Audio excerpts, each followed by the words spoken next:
आज Doubtnut app download करें। Doubtnut पर अपने सभी गणित, रसायन विज्ञान, भौतिक विज्ञान और जीव विज्ञान के डाउट्स का करो सफाया। बस प्रश्न की फोटो खींचो, एक ही प्रश्न को क्रॉप करो और तुरंत वीडियो सोल्यूशन पाओ। अभी डाउनलोड करें।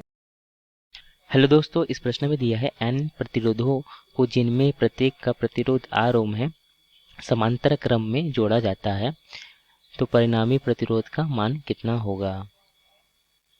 आप इस चित्र में देख रहे हैं, यहाँ जो प्रतिरोध है वह समांतर क्रम में लगे हुए हैं, अर्थात जो यहाँ पे प्रथम प्रतिरोध कम देखें तो इसका प्रथम सिरा तथा जिसका दूसरा सिरा, तथा दूसरे प्रतिरोध का देखें तो जो वह प्रथम प्रतिरोध के प्रथम जो सभी प्रतिरोध अर्थात जो समांतर क्रम में सभी प्रतिरोधों का जो प्रथम सिरा है वह एक बिंदु पर जुड़ता है तथा दूसरे सिरा जो है वह दूसरे बिंदु पर इस प्रकार से जुड़ता है।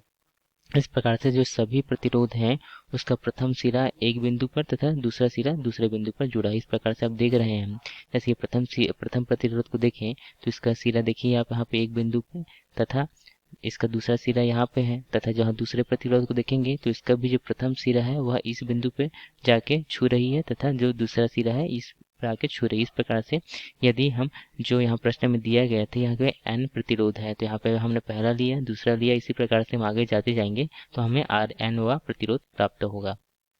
तो हम यहाँ पे देखते हैं जब भी कोई प्रतिरोधों को हम समांतर क्रम में जोड़ते हैं तो यहाँ जो विभवांतर होता है वह सब में समान होता है, अर्थात सभी में यह जो विभवांतर होगा वो क्या होगा, समान होगा।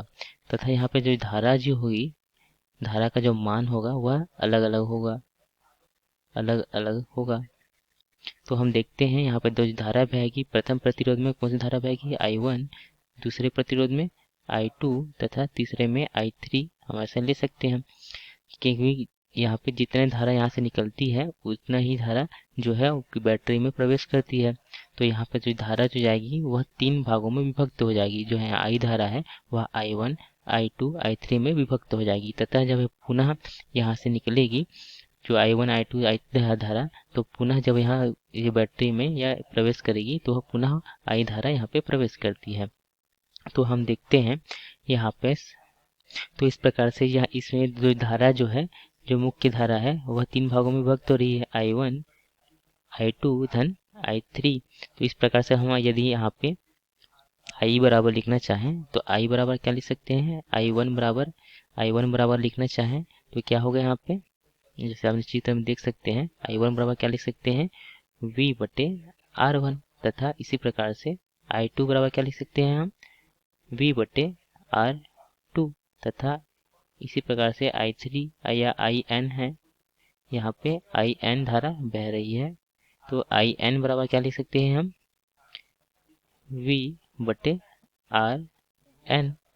तो इस प्रकार से जो हमें यहाँ प्राप्त हो जाएगी, यह जो हमने इस प्रकार से लिखा है I1 बराबर V बटे R1, यह ओम के नियम से होता है। तथा हम देखते हैं कि यदि हम इसे प्रथम समीकरण दें तथा इसे द्वितीय समीकरण दें तो हम यह दोनों समीकरण से यहाँ से हम प्राप्त कर सकते हैं।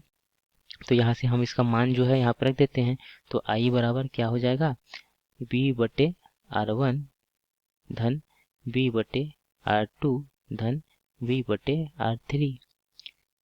इसी प्रकार से जो हम यहाँ पे अगर V को हम उभय निष्ठ निकाल लें तो यहाँ पर अंदर में क्या बच जाएगा, R1 धन 1 बटे R2 धन यहाँ पे हमें प्रश्न में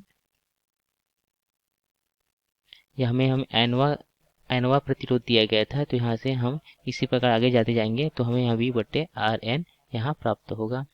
तो अगर हम इसे इसमें मान रखते हैं तो हम इसे आगे जाते जाएंगे तो 1 बटे RN प्राप्त होगा। तो इस प्रकार से हम ओम के नियम से इसे क्या लिख सकते हैं, I को V बटे R लिख सकते हैं ओम के नियम से। तो यहाँ से ओम के नियम से I को हम क्या लिख सकते हैं, V बटे R, अर्थात पूरे परिपथ में जितना विभवांतर है और यह जो R जो होगा वह क्या लिख सकते हैं, जो R है वह क्या होगा यहाँ पे परिणामी या तुल्य प्रतिरोध कह रहे हैं इसे, जो पूरे परिपथ का तुल्य प्रतिरोध या परिणामी यह क्या होगा प्रतिरोध, इसे हम इस प्रकार से लिख सकते हैं।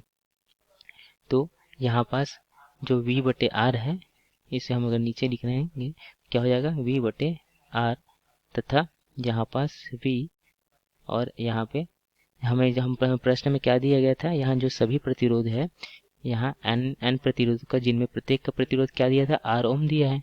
तो R ओम जो है वह समांतर क्रम में जुड़े हैं, तो यहाँ पे जो हम सभी का मान क्या रख देंगे, R रख देते हैं इस प्रकार से। तो यहाँ से हमें जो सभी प्रतिरोध का मान R रखने से यहाँ से इस प्रकार से प्राप्त हो जाएगा।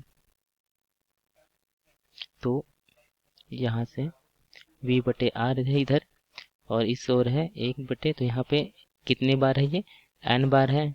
तो यहाँ से हम क्या लिख सकते हैं, n, ये r लिख सकते हैं इसे, क्योंकि इसे योग करेंगे, यह n बार है इस प्रकार से, तो हम n/r लिख सकते हैं। तो यहाँ से हम v यहाँ से कट जाएगा, तो यहाँ से हमें क्या प्राप्त होगा, 1/r बराबर n r।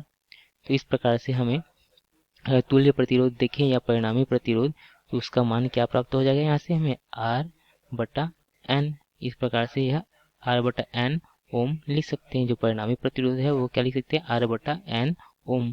और यही हमें पूछा गया था कि जो परिणामी प्रतिरोध है उसका मान कितना होगा।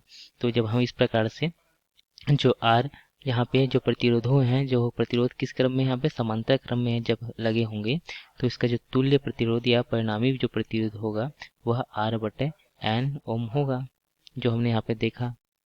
तो यहाँ से जो परिणामी प्रतिरोध हमने यहाँ नीचे क्या देखा, R/N ओम, यही हमारा परिणामी प्रतिरोध है जो हमने यहाँ निकालना था। धन्यवाद। कक्षा 6वीं से 12वीं से लेकर नीट, IIT, JEE वो एडवांस के लेवल तक 1 करोड़ से ज़्यादा छात्रों का भरोसा। आज ही डाउनलोड करें डाउटनेट ऐप या व्हाट्सएप करें अपने सारे डाउट्स 8400 400 400 पर।